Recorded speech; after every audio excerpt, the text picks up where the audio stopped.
حرمت روح پیمبر یک نظر کن سوئے ماں. السلام علیکم ورحمۃ اللہ وبرکاتہ. ناظرین کرام، ماہ شعبان المعظم میں ایک رات شب برات ہے. اس رات کی اہمیت و فضیلت اپنی جگہ مسلم ہے. ویسے شعبان المعظم کا مہینہ بھی بابرکت اور باعظمت ہے.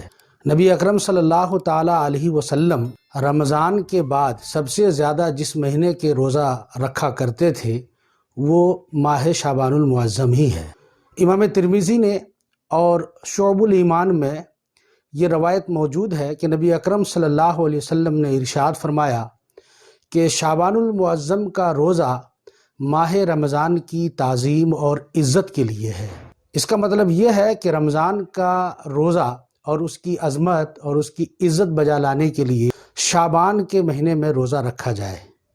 یہ سب اپنی جگہ مسلم ہے، لیکن اس ویڈیو میں ہم آپ کو یہ بتانا چاہتے ہیں کہ خاص جو شب برات ہے نصف شعبان، اس دن کتنا روزہ رکھنا چاہیے.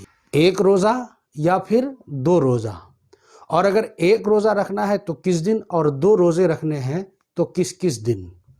ناظرین اکرام، ہم اس پر گفتگو کریں گے، لیکن آپ سے ایک بات ہم یہ عرض کرنا چاہتے ہیں کہ یہ جتنے بھی روزے ہیں رمضان کے علاوہ، یہ سب روزے نفل ہیں.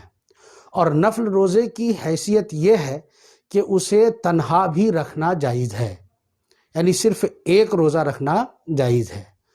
2 روزہ رکھنا کوئی ضروری نہیں ہے. ہاں، عاشورہ کے موقع پر نبی اکرم صلی اللہ علیہ وسلم نے 2 روزہ رکھنے کا حکم فرمایا. وہ بھی یہ کوئی وجوبی اور ضروری امر نہیں ہے، بہتر ہے کہ 2 روزہ رکھا جائے. اس کے علاوہ تنہا روزہ رکھنا نبی کریم صلی اللہ تعالی علیہ وسلم نے حکم دیا ہے، بلکہ خود آپ صلی اللہ تعالی علیہ وسلم کا اس طرح کے نفل روزے رکھنا آپ سے ثابت ہے. ہاں، ایک روایت میں آتا ہے جہاں پر تنہا روزہ رکھنا منع فرمایا ہے، وہ جمعہ اور سنیچر کا روزہ ہے. نبی اکرم صلی اللہ علیہ وسلم نے فرمایا کہ کوئی شخص جمعہ یا سنیچر کو تنہا روزہ رکھے تو یہ مکروہ ہے، اور مکروہ تنزیہی ہے. اس تعلق سے جو حدیث ہے وہ یہ ہے، حضور صلی اللہ علیہ وسلم نے ارشاد فرمایا لا یصوم احدکم یوم الجمعہ الا ان یصوم قبلہ او یصوم بعدہ، یعنی تم میں سے کوئی بھی صرف جمعہ کے دن روزہ نہ رکھے، ہاں جمعہ سے پہلے یا پھر جمعہ کے بعد 2 دن کا روزہ رکھے. اور دوسری حدیث جس میں سنیچر کے دن روزہ رکھنے سے منع کیا گیا ہے، نبی کریم صلی اللہ علیہ وسلم نے ارشاد فرمایا لا تصوموا یوم السبت الا فیما افترض علیکم، یعنی تم سنیچر کا روزہ مت رکھو، ہاں اگر اس دن فرض روزہ پڑ جائے تو رکھو. امام ترمذی نے اس کی وجہ بیان کرتے ہوئے ارشاد فرمایا کہ کوئی آدمی اگر سنیچر کا دن روزہ رکھنے کے لیے اپنے اوپر خاص کر لے تو یہ مکروہ ہے. کراہت اس وجہ سے، کیوں؟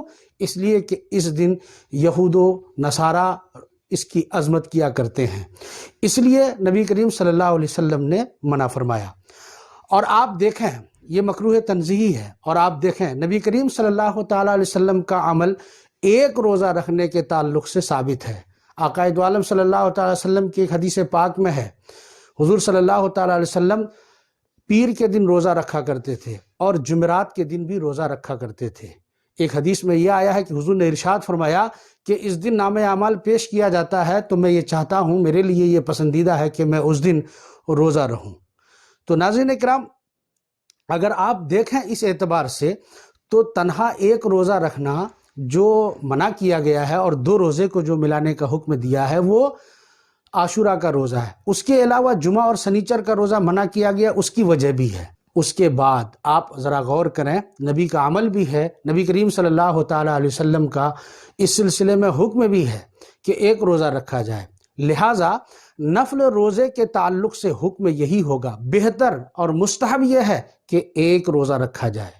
ہاں اگر کسی نے 2 روزے رکھ لیے، ایک کے ساتھ ایک اور روزہ رکھ لیا تو یہ بھی درست تو ہے، لیکن بہتر یہی ہے کہ ایک روزہ رکھا جائے۔ ایک روزہ رکھنے پر اب اور بھی دلیلیں ہیں، جیسے یوم عرفہ کا روزہ ایک دن کا روزہ ہوتا ہے۔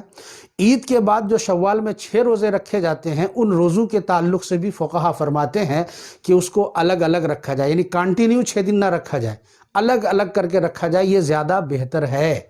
تو ناظرین اکرام، ان تمام باتوں سے یہ ثابت ہوا کہ نفل کا روزہ جو ایک ہے وہ ایک ہی مستحب ہے، اس کے ساتھ دوسرا روزہ ملانا، اس کو مستحب سمجھنا، بہتر سمجھنا بہتر نہیں ہے، بلکہ بہتر یہ ہے کہ ایک روزہ رکھا جائے۔ اب سوال یہ ہے کہ شعبان کا روزہ یعنی شب برات کا جو روزہ ہے وہ کب رکھا جائے؟ 14 کو رکھا جائے یا 15 کو رکھا جائے؟ تو ناظرین کرام، شب برات میں ایک روزہ رکھنا ہے، اور وہ روزہ نصف شعبان کا لفظ حدیث میں آیا ہے، اور نصف شعبان سے مراد 15 شعبان ہے۔ اس لیے 14 کا دن میں روزہ رکھنا بہتر نہیں ہوگا، بلکہ 14 کا دن گزر کر رات میں عبادت کی جائے اور 15 شعبان کو اس کا روزہ رکھا جائے، کیونکہ حدیث میں نصف شعبان کا لفظ ہے، اور نصف شعبان سے مراد 15 شعبان ہے، 14 شعبان نہیں ہے۔ تو ناظرین اکرام، ان تمام باتوں سے یہ ثابت ہوا کہ ہم شب برات میں ایک روزہ رکھیں، یہ بہتر ہے، مستحب ہے۔ ایک بات یہاں پر میں اور عرض کر دوں، چونکہ شب برات کا جو موقع آتا ہے وہ ایام بیز کے روزے بھی اس میں پڑتے ہیں۔ ایام بیز کے روزے ہوتے ہیں 13، 14 اور 15۔ اگر ایام بیز کے اعتبار سے اس کے روزے پڑ گئے 13، 14، 15، اس نے 2 روزہ رکھ لیا شب برات کے موقع پر، تو پھر ایسی صورت میں کوئی حرج نہیں، لیکن شب برات کا 2 روزہ سمجھ کر کے کرنا یہ بہتر نہیں ہے، ایک ہی روزہ بہتر ہے۔ السلام علیکم ورحمۃ اللہ وبرکاتہ۔